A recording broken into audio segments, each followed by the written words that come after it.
நமச்சிவாய சிவாய நம. அனைத்து தமிழ் உள்ளங்களுக்கும் கனிவான வணக்கங்கள். நிகழும் ஸ்ரீ மங்களகரமான சோபகிருது ஆண்டு பிப்ரவரி மாதம் 13ஆம் தேதி செவ்வாய்க்கிழமை அன்று சதுர்த்தி திதியில் உத்திரட்டாதி நட்சத்திரத்தில் சித்தம் நாமயோகத்தில் வணிசை கர்ணத்தில் அமிர்தயோகம் கூடிய நன்னாளில் இந்த சீர்மிகு மாசி மாதம் பிறக்கிறது. நவ கிரகங்களின் அதிபதியான சூரிய பகவான் கும்பராசியில் சஞ்சாரிக்கும் காலம்தான் மாசி மாதம் என்று அழைக்கப்படுகின்றது. தமிழ் மாதங்களில் 11வது மாதமான மாசி மாதத்தில் மாசி மக விரதமும் மகா சிவராத்திரி விரதமும் கடைபிடிக்கப்படுவது விசேஷம்.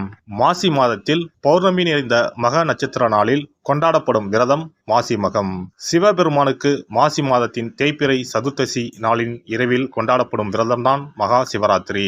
பிறக்கப் போகும் இம்மாதம் உங்கள் வாழ்வில் வளமும் நலமும் செல்வ செழிப்பும் பெற்று புதிய வாய்ப்புகள் புதிய வெற்றிகளுடன் மங்களகரமாக அமைய எல்லாம் வல்ல இறைவனை உளமாற வேண்டி விரும்பி கேட்டுக்கொள்கிறேன்.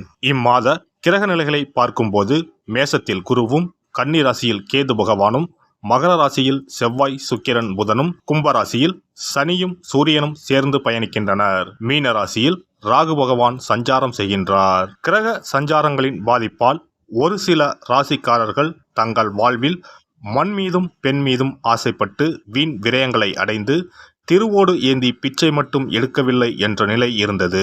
தெய்வமாய் நீங்கள் நினைத்தவர் கூட உங்களை தெருவில் நிற்க வைத்து பார்த்தனர். ஆடாத ஆட்டம் ஆடி ஒடுங்கிய உங்கள் வாழ்வில் இனி வசந்தம் வீசப்போகிறது. வரும் வாய்ப்பை சரியாக பயன்படுத்தி முன்னேறும் வழியினை பாருங்கள்.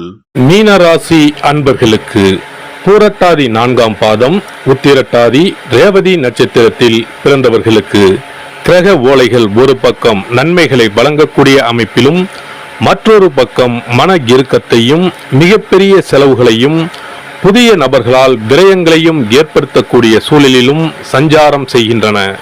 ஆனாலும் எவ்வித பாதகமும் இல்லாமல் தான் மாதம் நகரப்போகிறது. மாத தொடக்க நேரத்தில் ராசிக்கு 12இல் சூரியன் சனி சேர்க்கையும் ராசிக்குள் ராகுவும் ராசிநாதன் குரு 2ஆம் இடத்தில் நிற்பது அற்புதமான உயர்வு அதிர்ஷ்ட அமைப்பு. இதனால் மாதம் தொடங்கி 13 தினங்கள் முடிவதற்குள் பெரிய மாற்றம் ஒன்று ஏற்படும். அன்றாட வருமானம் உயர்ந்து சேமிப்பு அதிகரிக்கும். உங்களது ராசிக்கு 7.5 சனிக்காலம் தொடங்கி இருப்பதை நினைத்து வீண் கற்பனை செய்து கொண்டு அதிமுக்கியமான விஷயங்களில் இறங்காமல் இருக்கிறீர்கள். இதனை கைவிட வேண்டும். 7.5 சனியில் விரயசனி நடப்பது உபயோகமான பெரிய செலவுகளை வீடு கட்ட வீடு வாங்க புதிய மண்மனை அமைத்து கொள்ள என மாற்றிக்கொள்வது நலம். ராசிக்கு யோகாதிபதியான செவ்வாய் கிரகம் மாத தொடக்க நேரத்தில் உச்சமாக 11ஆம் இடத்தில் அமர்ந்திருக்கிறது. குடும்ப ரீதியான அத்தியாவசிய கடமை விஷயங்கள் பற்றாக்குறை ஏற்படாமல் நிறைவேறும். ஆரோக்கியம் திருப்தியாகவே நகரும்.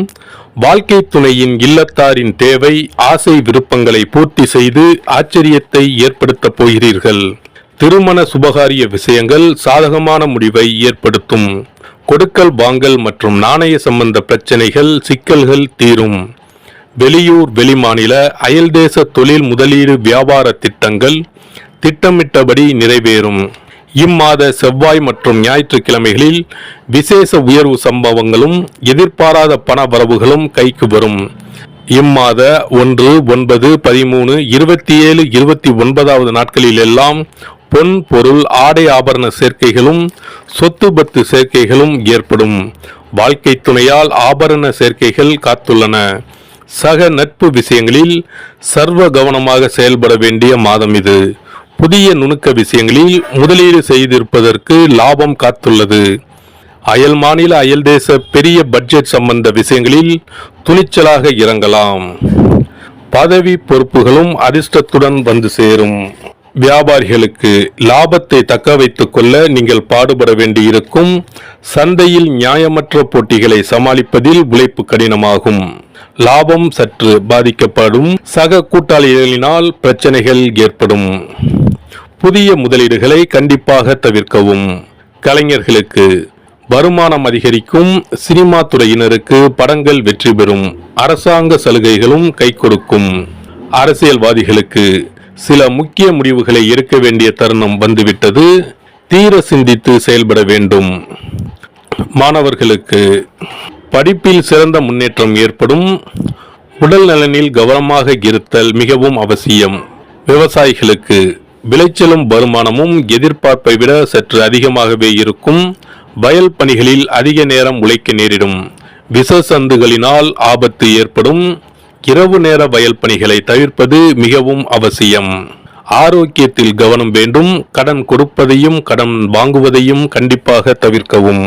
பரிகாரம்: திருக்கடையூர் ஸ்ரீ அமிர்தகடேஸ்வரர் ஆலய ஸ்ரீ ஹாலசம்ஹார மூர்த்தியை வெள்ளிக்கிழமைகளில் வழிபடவும்.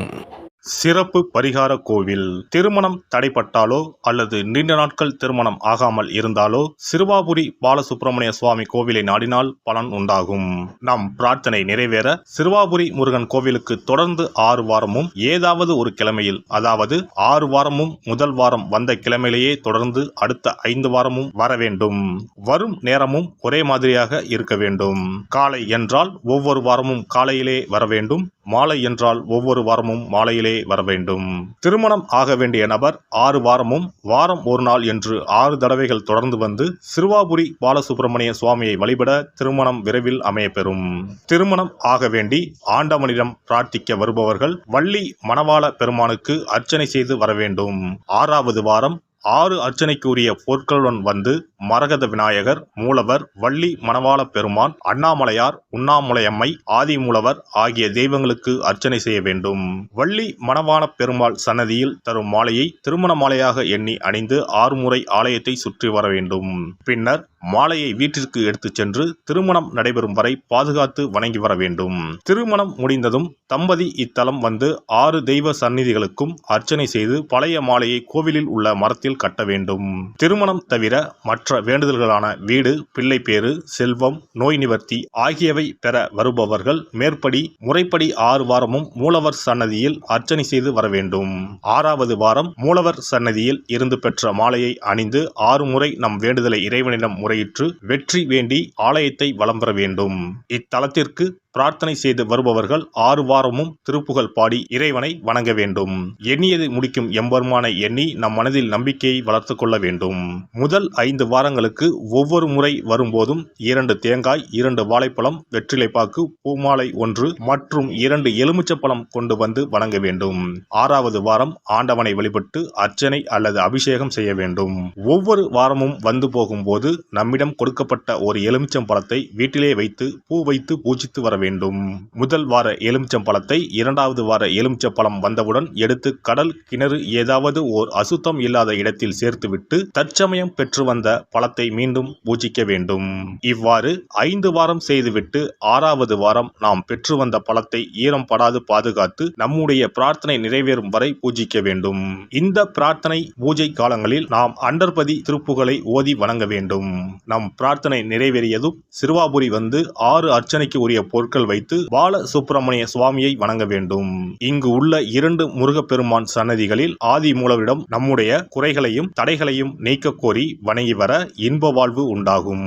இத்தலத்தில் பிரார்த்தனை செய்து வருவோர்கள் முதல் வாரத்திலோ அல்லது தொடர்ந்து வரும் வாரங்களிலோ பலன் பெறுவது உண்டு. ஒருவருடைய நம்பிக்கை மிகுந்த பிரார்த்தனை அவரின் காரியத்தை மிக விரைவில் முடித்து வைக்கும். எல்லாம் வல்ல இறையருளால் நீங்களும் உங்கள் அன்பு குடும்பமும் உடல் நலம், நீலாயுள், நிறை செல்வம், உயர் புகழ், மெய்ஞானம் ஓங்கி வாழ்க வளமுடன். இந்த வீடியோ பதிவு உங்களுக்கு பிடித்திருந்தால் லைக் பண்ணுங்க, கமெண்ட் பண்ணுங்க, ஷேர் பண்ணுங்க, மறக்காம சப்ஸ்கிரைப் பண்ணுங்க, பக்கத்துல இருக்கிற பெல் பட்டனை கிளிக் பண்ணுங்க. நன்றி, வணக்கம். ஓம் நமச்சிவாய. சிவாய நம.